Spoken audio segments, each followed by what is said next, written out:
In some parts of the world, there are recommendations for kids to get 8 hours minimum of sleep. Makes sense. They need to grow. Sleep is good for them, no problem. However, over in China, the Chinese Communist Party is now not recommending, but, well, they will be mandating 8 hours minimum of AI training for kids as young as 6 years old. Shelby, what's going on there? It's crazy to believe, I know, but this is actually coming straight from Beijing's, basically their education regulator. So they are starting from the top all the way down to the bottom. All children, including primary school, 6 years old, will have to, starting this coming school year, take 8 hours over the course of the duration of the year of AI learning. Yes. Okay. However, I thought it was 8 hours a day. I was thinking that's a lot of that's a lot of hours. Not quite. Okay. Well, we'll see in the future. Joking. No. So the way it works right now is the plan is to have it either as a separate course, right, to completely focus on these kinds of AI skills, like using chatbots properly, like learning how to use prompts. Also understanding the fundamentals of algorithms and how these kinds of things work, basically the basics. In some cases, this curriculum will be integrated into other classes like math and science. So we're going to see it appear differently over the course of, across the country and also over the course of time, of course. But yes, this is the plan right now. And we can see as, zooming way out, this is just another step in China's extreme push, not only to race the US in the entire AI sector, but also just to boost its technological dominance over the entirety of the world.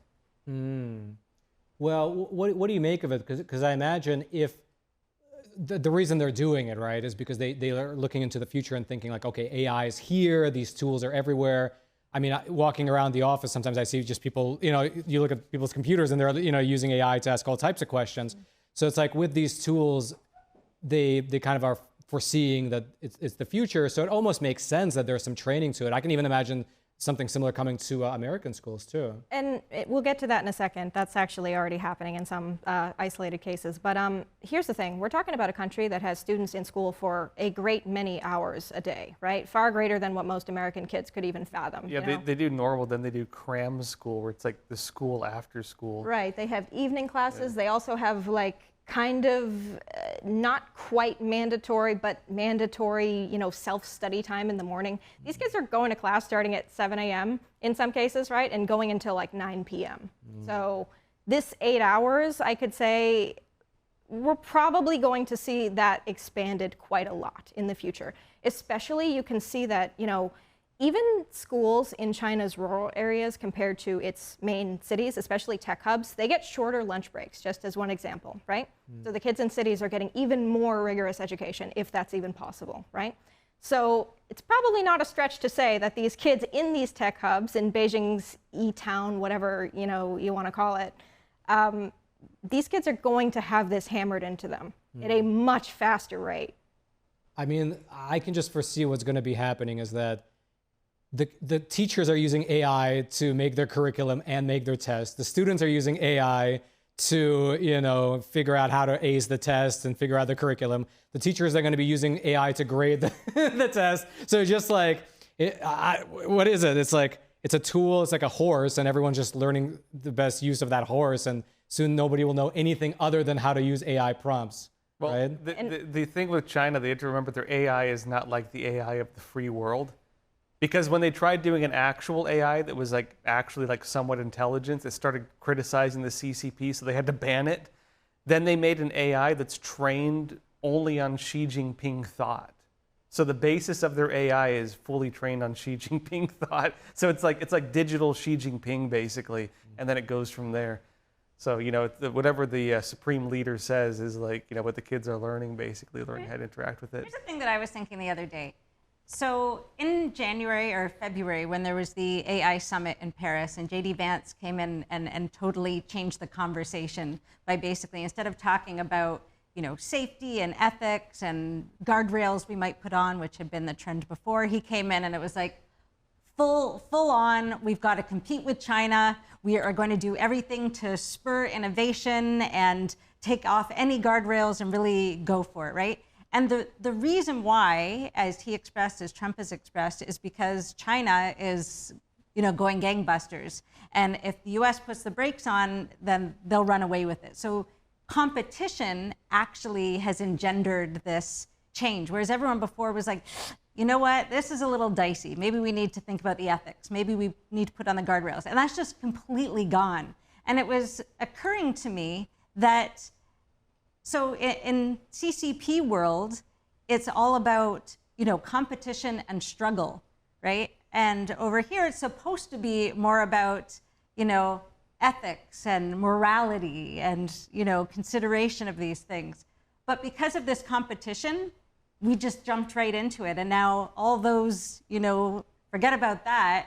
And we're right into the struggle in CCP, way. So it's almost like the CCP already won because now we have to think more like them or we get left behind and, it all goes bad. Yeah, and that's the other thing too. I've actually talked about it once before on one of our bonus segments here on Primetime, but there is basically this report that came out some time ago. It made a lot of headlines at the time. It's quieted down a little now. It's called Project AI 2027, or yeah, that's right, Project 2027. In any case, it basically details a potential trajectory, right? Keep in mind, this is, at a time when lots of fears about, where AI is going, how is it going to relate, once we get to the point that people like Elon Musk are talking about when, the entire consciousness of AI can basically outcompete the entire consciousness of humans.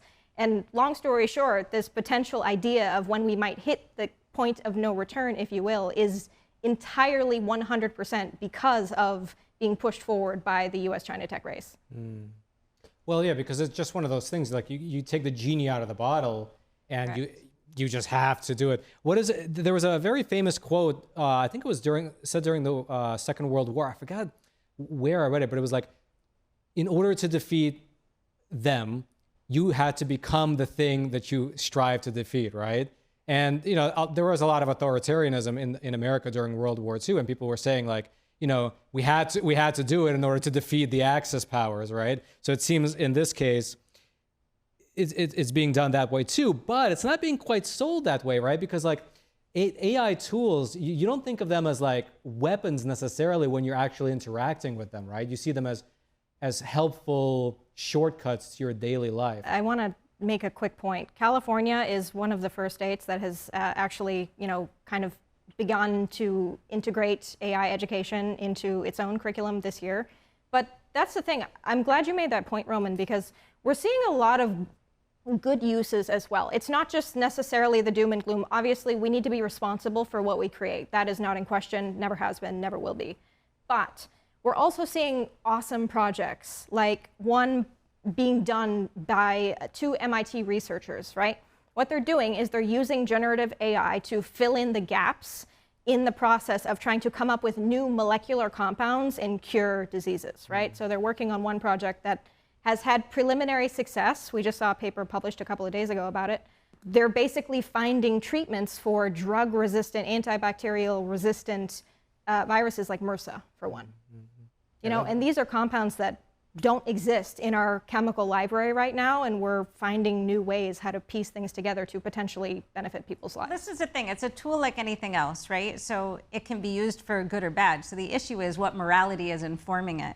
And if we're compromising on that side of things because of not even on purpose, but because we're not stopping we don't feel like we have the luxury to be able to stop and consider and think of the guardrails. Like there was this case, actually there's been lots of cases like this recently where in school they're surveilling kids, chats, right? Because they want to make sure they catch any red flags, this kind of thing. So there was one story I was reading, a 13-year-old girl in Tennessee had written something in her chat with her friends. Her friends made fun of her because she had a tan and called her Mexican, and then she replied back saying, what did she say? They asked, what are you doing Thursday? And she's like, on Thursday, we kill all Mexicos. And then they answered like, yeah, if Mexicos are gonna get killed, you're gonna get killed too, because now you're Mexican. Anyway, just like kids joking with each other. That same morning, they came in and arrested her, took her to the police station. She was in solitary confinement. They interrogated her and didn't tell her her parents were even there. They called the parents, but didn't tell her. She's in, in the jail cell overnight. The first time the parents saw her was in court the next day. All of this obviously extremely traumatic.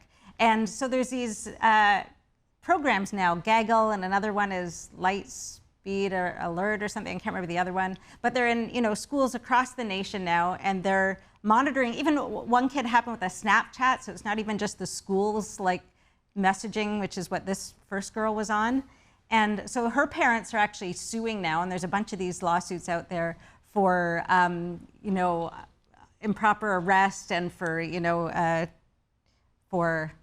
Thought crimes? No. What's the word? Well, I was saying, like, emotional distress, right? You can say all you want. That girl learned a lesson. She will never trust any school-based text messaging app to send anything. Right. So this is the point. It's 2 years later now, and they say, she's mostly fine, but she's still like terrified of seeing those security, the school police, the ones who arrested her. So basically what it's doing is completely normalizing a very CCP thing, which is you're under constant surveillance. There's, authority figures around looking over your shoulder and could swoop down at any minute. So that was where I was going with it in terms of, the morality.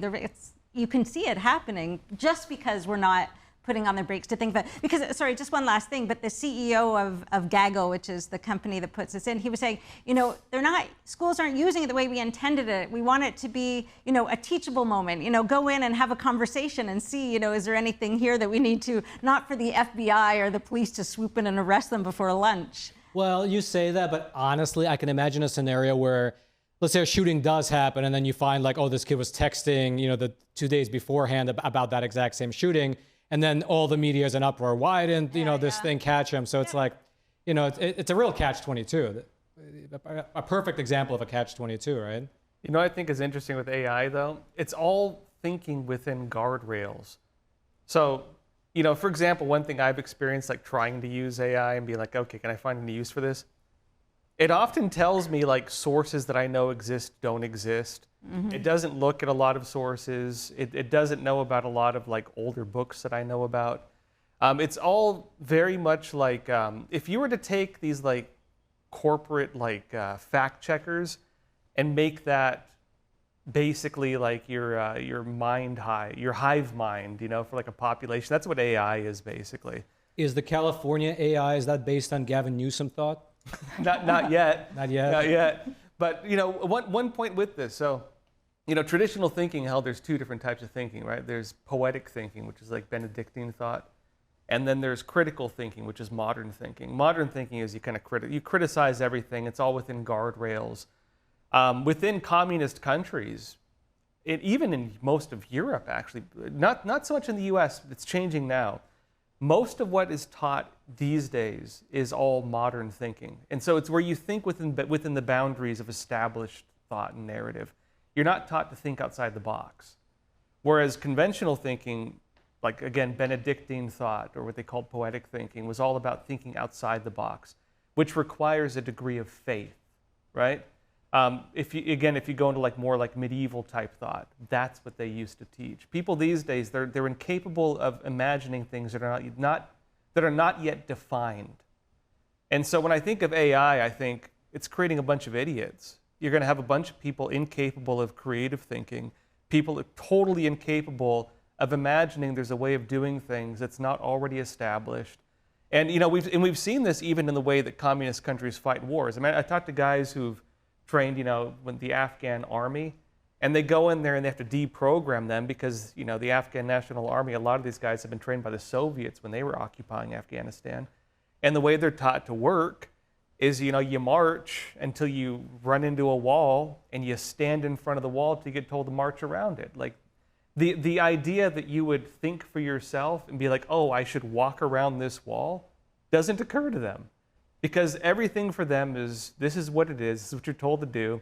If you even look at how a lot of European military guys fight, they hunker down, they wait for their orders, and that's what it is. Whereas the American guys, if you go to like the old like German and Japanese and other Soviet writings about what it's like fighting Americans, they're impossible to predict because none of them followed their own guidebooks. It's all thinking in the moment and stuff like that.